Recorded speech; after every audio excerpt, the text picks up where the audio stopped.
السلام علیکم ورحمۃ اللہ وبرکاتہ۔ الحمدللہ وحدہ والصلاۃ والسلام علی من لا نبی بعدہ۔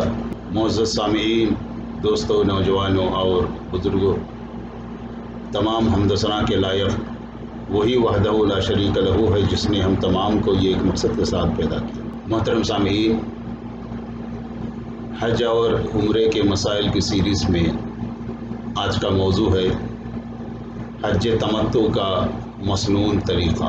محترم سامعین، میقات سے عمرے کا احرام باندھ کر مکہ مکرمہ آنا اور عمرہ ادا کرنے کے بعد احرام اتار دینا۔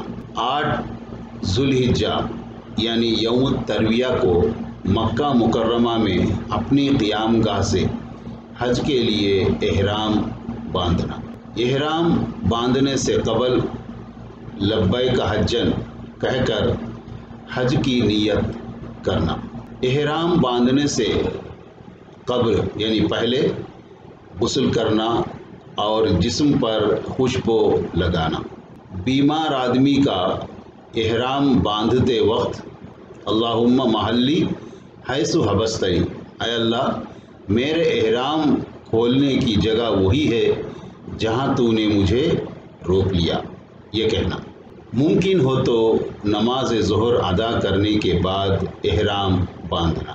احرام باندھنے کے بعد بلند آواز سے تلبیہ کہنا اور ایک بار یہ الفاظ ادا کرنا: اللہم ھذہ حجۃ لا ریاء فیہا ولا سمعہ، یا اللہ میرے اس حج سے نہ کوئی دکھاوا مقصود ہے نہ شہرت مطلوب ہے۔ 8 ذوالحجہ کو احرام باندھنے کے بعد ظہر سے قبل تلبیہ کہتے ہوئے مینا پہنچنا اور وہاں ظہر، عصر، مغرب، عشاء اور فجر کی 5 نمازیں قصر کر کے اپنے اپنے وقت پر باجماعت ادا کرنا۔ 9 ذوالحجہ یعنی یوم عرفہ کو طلوع آفتاب کے بعد تکبیر و تحلیل اور تلبیہ کہتے ہوئے مینا سے عرفات روانہ ہونا۔ عرفات کے دن روزہ نہ رکھنا۔ عرفات میں داخل ہونے سے قبل وادی نمرہ میں قیام کرنا۔ ظہر کے وقت عرفات میں ایام حج کا خطبہ سننا۔ اس کے بعد ظہر اور عصر کی دونوں نمازیں ایک اذان 2 اقامت کے ساتھ باجماعت قصر کر کے ادا کرنا۔ محترم سامعین، یعنی ہجوم کے باعث اگر وادی نمرہ میں جگہ نہ ملے اور حاجی سیدھا عرفات چلا جائے تو کوئی حرج نہیں، یعنی ازدحام کی وجہ سے، بھیڑ کی وجہ سے وادی نمرہ میں نہ جا کے سیدھے عرفات چلے گئے تو کوئی حرج نہیں ہے۔ ظہر اور عصر کی نمازیں ادا کرنے کے بعد عرفات میں داخل ہونا اور جبل رحمت کے دامن میں یا جہاں کہیں بھی جگہ میسر آئے وقوف کرنا۔ قبلہ رخ کھڑے ہو کر ہاتھ بلند کر کے قرآنی نبوی دعائیں مانگنا اور درمیان میں تکبیر و تحلیل اور تلبیہ بھی کہتے رہنا۔ غروب آفتاب کے بعد نماز مغرب ادا کیے بغیر سکون اور وقار کے ساتھ تلبیہ کہتے ہوئے مزدلفہ روانہ ہونا۔ مزدلفہ پہنچ کر مغرب اور عشاء کی نمازیں ایک اذان اور 2 اقامت کے ساتھ قصر کر کے اکٹھی ادا کرنا۔ رات سو کر گزارنا اور 10 ذوالحجہ کی نماز فجر معمول کے وقت سے تھوڑا پہلے ادا کرنا۔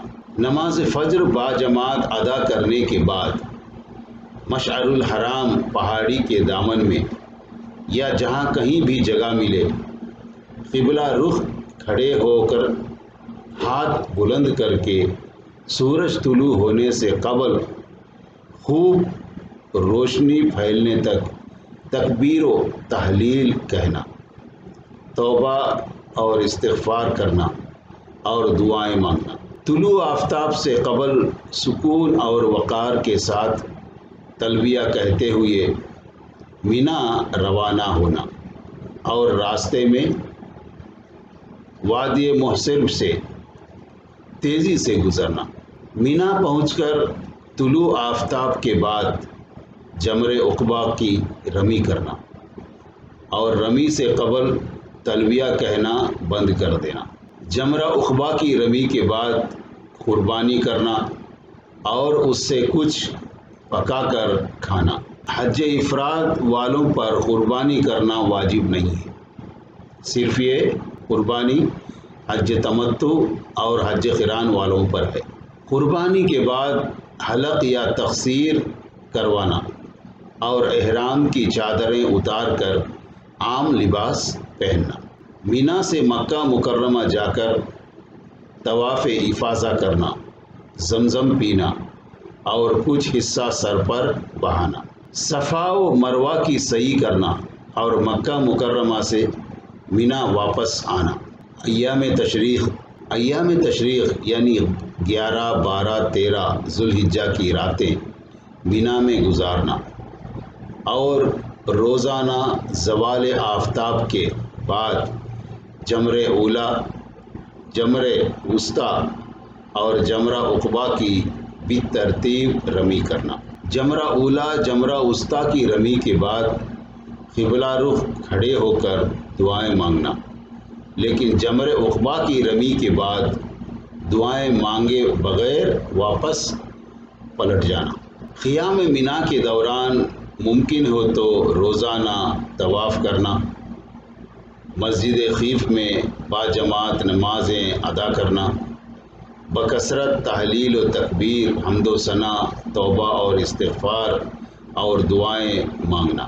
12 ذوالحجہ کو مینا سے واپس آنا ہو تو غروب آفتاب سے قبل مینا سے نکل جانا، اگر سورج مینا میں ہی غروب ہو جائے تو پھر 13 ذوالحجہ کو زوال کے بعد رمی کر کے مینا سے واپس آنا چاہیے، مکہ معظمہ پہنچ کر گھر رخصت ہونے سے قبل طواف وداع ادا کرنا چاہیے۔ محترم سامعین، یہ تھے مسائل حج تمتع کا مسنون طریقہ، حج تمتع کا مسنون طریقہ، تو اس لیے ہر مسلمان کو چاہیے کہ وہ دینی تعلیم حاصل کرے، دینی تعلیم سے چاہے عبادات ہو، معاملات ہو، اخلاق ہو، زندگی کے کسی بھی شعبے سے کوئی بھی عمل ہو، اس کے بارے میں صحیح طریقہ، صحیح جانکاری ہم تک پہنچ جائے گی دینی تعلیم کی وجہ سے۔ اس لیے ہم تمام کو چاہیے کہ ہم اپنے اولاد کو دینی تعلیم دیں، اور اولاد کو بھی چاہیے کہ وہ خوشی خوشی دینی تعلیم حاصل کریں، خوشی سے سیکھیں، تو جب ایک بندہ خوشی سے دینی تعلیم سیکھتا ہے تو اس کے لیے اللہ تعالیٰ راستے کھول دیتا ہے اور جنت کا راستہ آسان کر دیتا ہے، اور جن و انس کے علاوہ تمام مخلوقات ان کے لیے دعائیں کرتی ہیں۔ اللہ تعالیٰ سے دعا ہے کہ اللہ تعالیٰ ہم تمام کو کتاب و سنت کے مطابق عمل کرنے کی توفیق عطا فرمائے، آمین۔ وآخر دعوانا ان الحمد للہ رب العالمین۔ السلام علیکم ورحمۃ اللہ وبرکاتہ۔